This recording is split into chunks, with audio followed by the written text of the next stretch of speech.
Konseling rasional emotif behavior therapy adalah pendekatan terapi kognitif behavioral yang dikembangkan oleh Albert Ellis pada tahun 1950-an. Terapi ini berfokus pada bagaimana keyakinan irasional seseorang dapat menyebabkan gangguan emosional dan perilaku yang tidak sehat.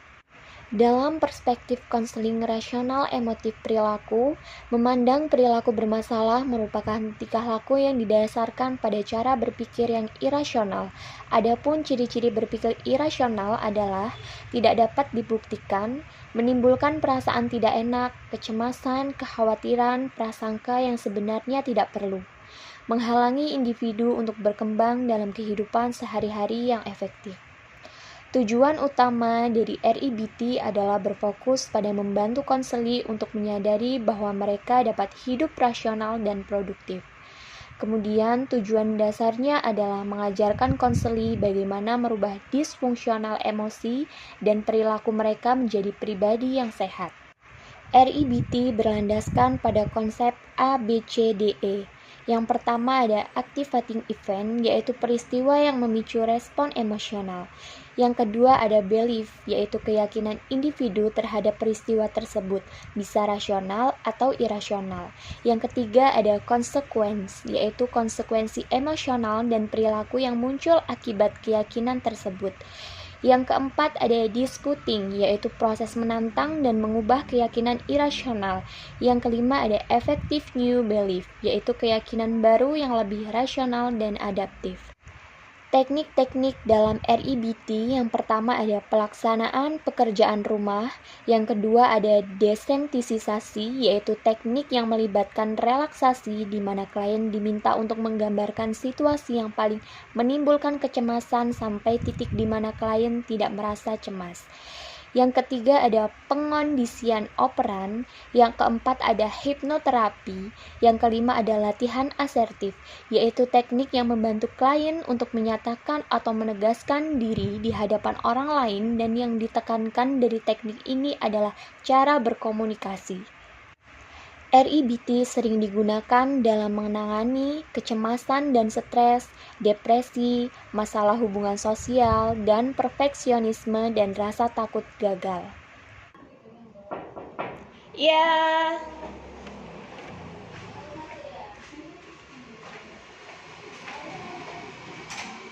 Halo, Jara ya?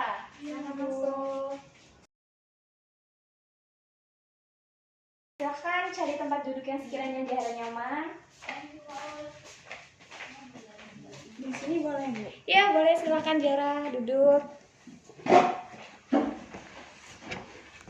Oke.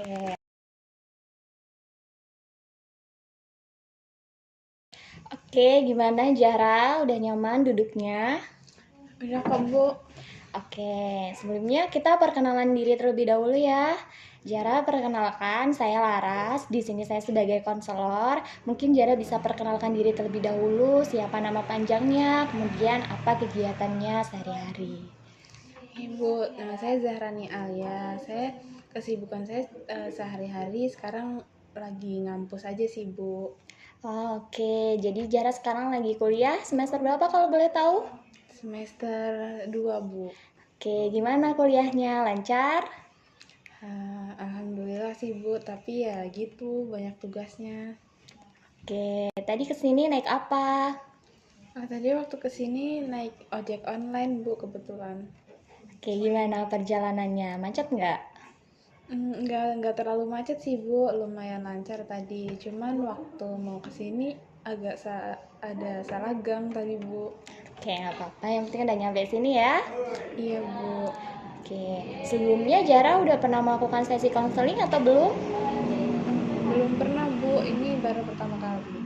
Tapi Jara tahu apa itu konseling? Setahu saya sih konseling itu kayak curhat terus cerita gitu sih, Bu. Oke, benar. Tapi saya menjelaskan lebih mendalam lagi ya apa itu konseling.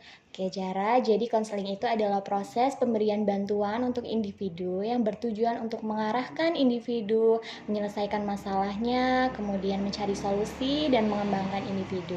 Apakah bisa dipahami? Gitu ya, Bu. Bisa, Bu. Oke, baik. Kalau bisa dipahami, bisa kita mulai sesi konselingnya. Bisa, Bu.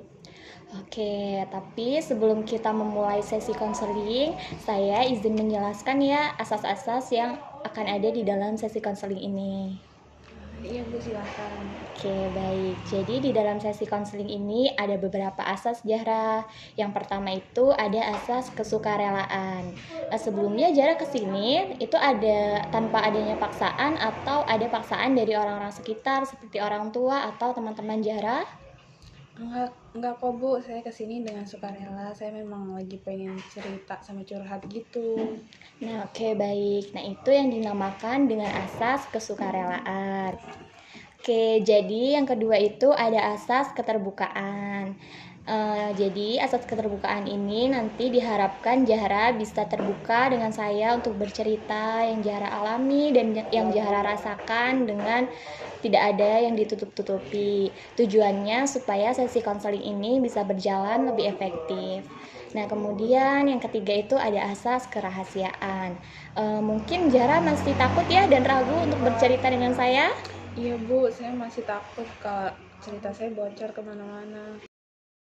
Oke, Zahra nggak perlu takut cerita Zahra itu kesebar kemana-mana karena kita sudah dilandasi oleh asas yang saya sebutkan tadi. Jadi cerita Zahra akan terjamin keamanannya dan terjamin privasinya. Zahra nggak perlu takut untuk bercerita dengan saya. Gitu. Apakah bisa dipahami?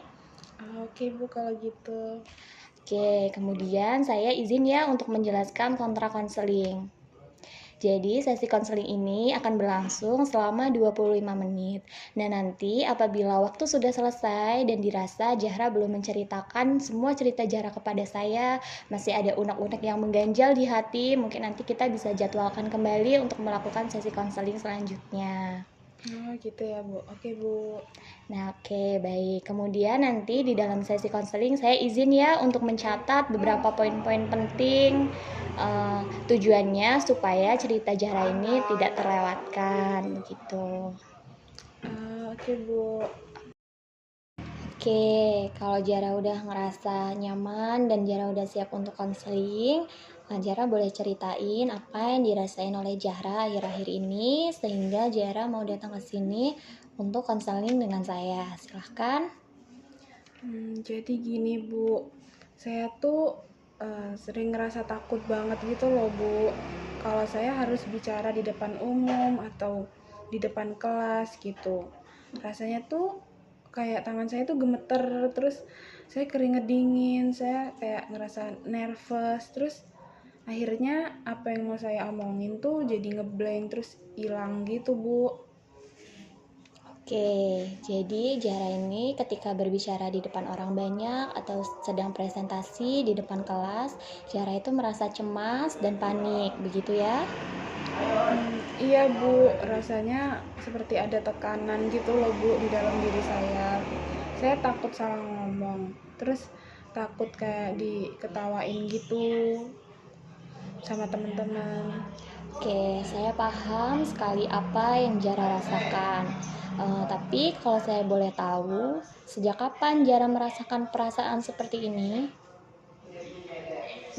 Kayaknya dari saya SMP sih, Bu. Dulu saya tuh pernah presentasi di depan kelas gitu kan, Bu. Terus karena saya gugup, saya takut jadi salah ngomong. Nah, dari situ saya ngerasa teman-teman saya tuh kayak jadi ngetawain saya gitu kan, Bu. Akhirnya saya jadi takut deh untuk ngomong di depan kelas. Oke, jadi kejadian itu membekas ya di dalam diri Zahra dan sekarang membuat Zahra itu takut untuk berbicara di depan orang banyak, cemas dan panik begitu. Nah, iya, Bu, saya selalu mikir kalau misalnya saya bakal salah lagi, terus semua orang bakal ngetawain saya lagi gitu, Bu. Oke, saya paham sekali dan saya ngerti apa yang Zahra rasain. Tapi kalau dipikir-pikir, Zahra flashback lagi ke masa-masa SMP waktu itu, bener nggak teman-teman Zahra itu ngetawain Zahra karena kesalahan Zahra atau teman-teman Zahra ngetawain Zahra karena ada hal lain? Hmm, saya kurang tahu sih, Bu. Tapi waktu itu saya ngerasa mereka ketawa tuh karena saya kelihatan kayak aneh gitu, Bu. Oke, tapi bisa jadi teman-teman Zahra itu ngetawain Zahra bukan karena kesalahan Zahra loh. Bisa jadi mereka ngetawain Zahra karena memang pada saat itu waktunya spontan dan lucu. Hmm, gitu ya, Bu. Mungkin saya aja ya, Bu, yang terlalu mikirin kejadian itu. Gak apa-apa, itu wajar sekali. Kadang kita kalau sedang dihadapkan oleh suatu masalah atau ada hal yang membuat kita gak nyaman, pastinya kita akan terus-menerus memikirkannya. Seolah itu adalah permasalahan yang sangat besar. Tapi teman-teman Zahra mungkin menanggapinya tidak seperti itu loh. Gitu ya, Bu. Oke, jadi di sini saya dapat menyimpulkan bahwa Zahra ini takut ya untuk berbicara di depan orang banyak karena dulu Zahra punya pengalaman yang kurang menyenangkan sehingga sekarang Zahra takut apabila terulang kembali dan takut ditertawakan oleh teman-teman Zahra. Begitu? Iya, Bu. Kayaknya saya lumayan trauma deh, Bu, sama kejadian itu. Oke, saya mau tanya nih sama Zahra. Di kampus ini ya, ada nggak teman-teman Zahra yang ketika berbicara di depan orang banyak atau sedang presentasi, itu ada nggak teman-teman Zahra yang pernah berbuat salah, kemudian apa reaksi Zahra? Zahra langsung menertawakan teman-teman Zahra atau bagaimana? Enggak juga sih, Bu. Justru kalau ada teman-teman saya yang salah, saya malah kasih semangat ke mereka, biar mereka kayak nggak nervous gitu, Bu. Oke, berarti jadi ketika kita membuat kesalahan atau kita sedang salah dalam berbicara di depan orang banyak, itu nggak semua orang akan menertawakan kita. Pasti ada juga yang mendukung kita kan, seperti yang Jara lakukan. Iya, Bu. Mungkin saya aja ya, Bu, yang terlalu takut. Oke, jadi Zahra ini takut berbicara di depan orang banyak atau berbicara di depan kelas karena dulu Zahra punya pengalaman yang kurang menyenangkan. Sehingga sekarang Zahra takut pengalaman itu terulang kembali dan takut ditertawakan oleh teman-teman. Begitu? Iya, Bu. Kayaknya saya lumayan trauma deh, Bu, sama kejadian waktu itu. Oke, tapi Zahra kalau ada teman-teman Zahra yang salah berbicara, itu Zahra langsung menertawakan atau enggak? Enggak juga sih, Bu. Justru saya kayak diam aja, terus paling kasih semangat gitu, Bu, biar dia nggak terlalu takut terus gugup gitu. Oke, berarti nggak semua orang kalau kita berbuat kesalahan ketika berbicara di depan kelas, nggak semua orang itu akan menertawakan kita kan. Pasti ada seseorang yang akan mendukung kita, seperti yang Zahra lakukan. Iya juga sih, Bu. Mungkin saya aja ya yang terlalu takut waktu itu.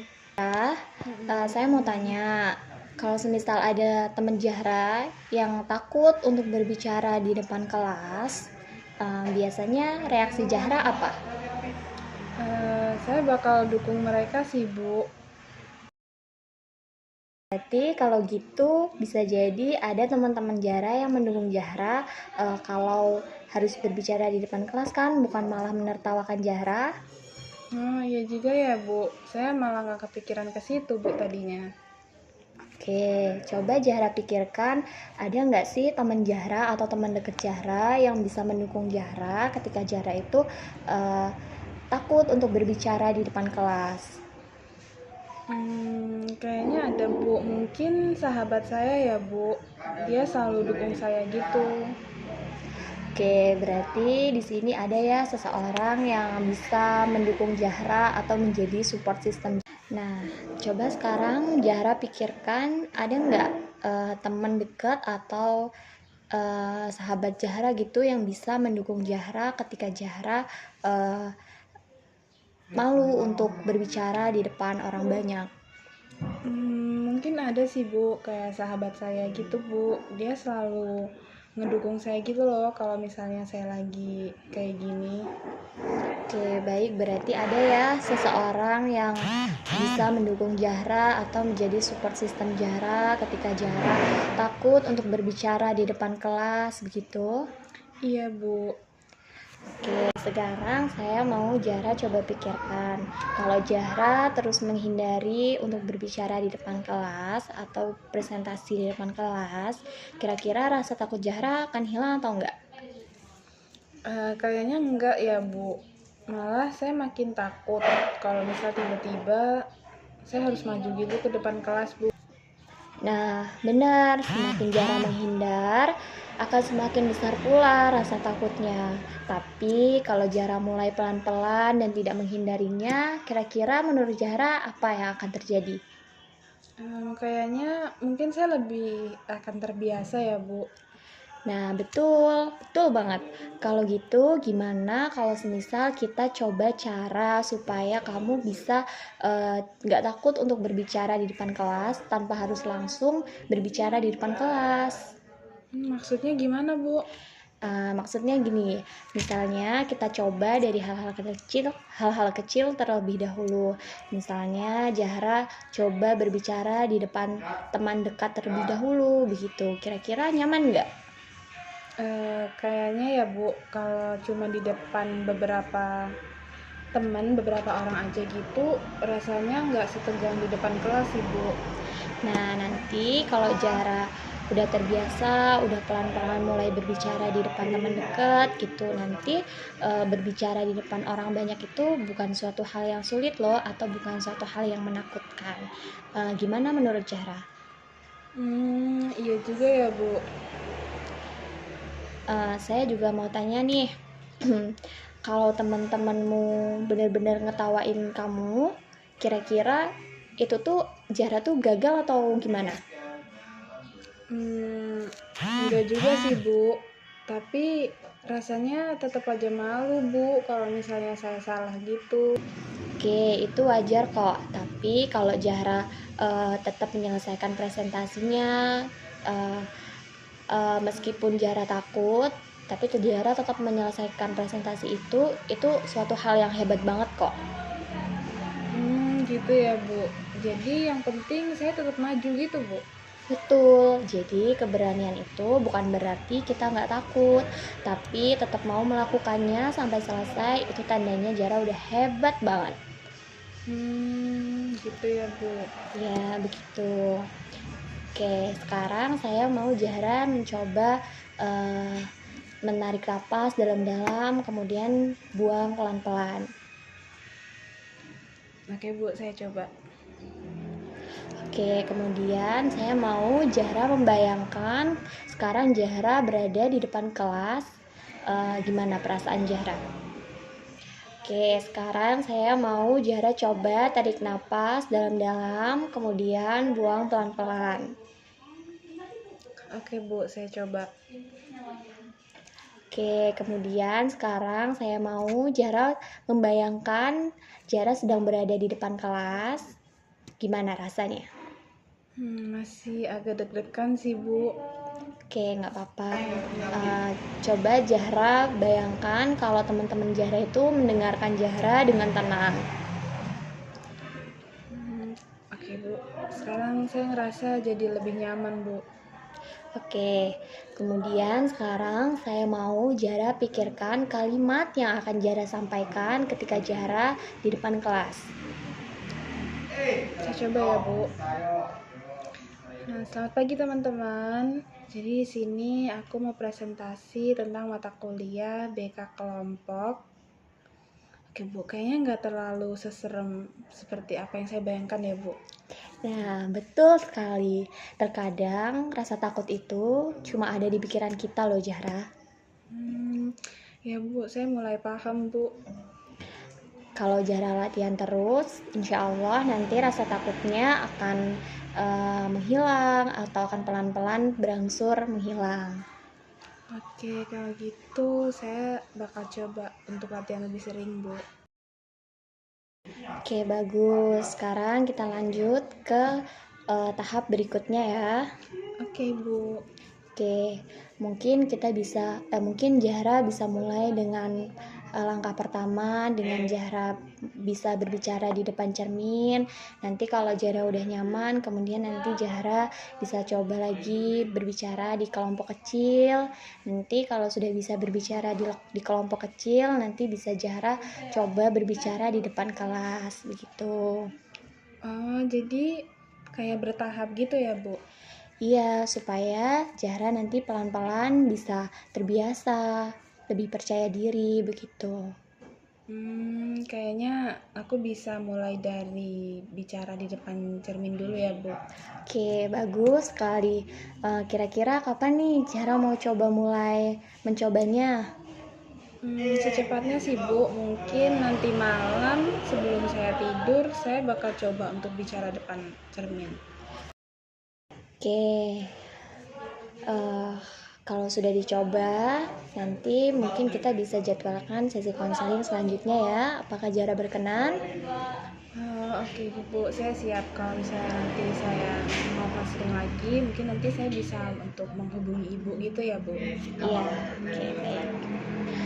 Saya senang sekali kamu udah mau mencoba langkah pertama ini. Saya yakin kalau kamu mencoba pelan-pelan, sedikit demi sedikit, nanti kamu bakal lebih percaya diri.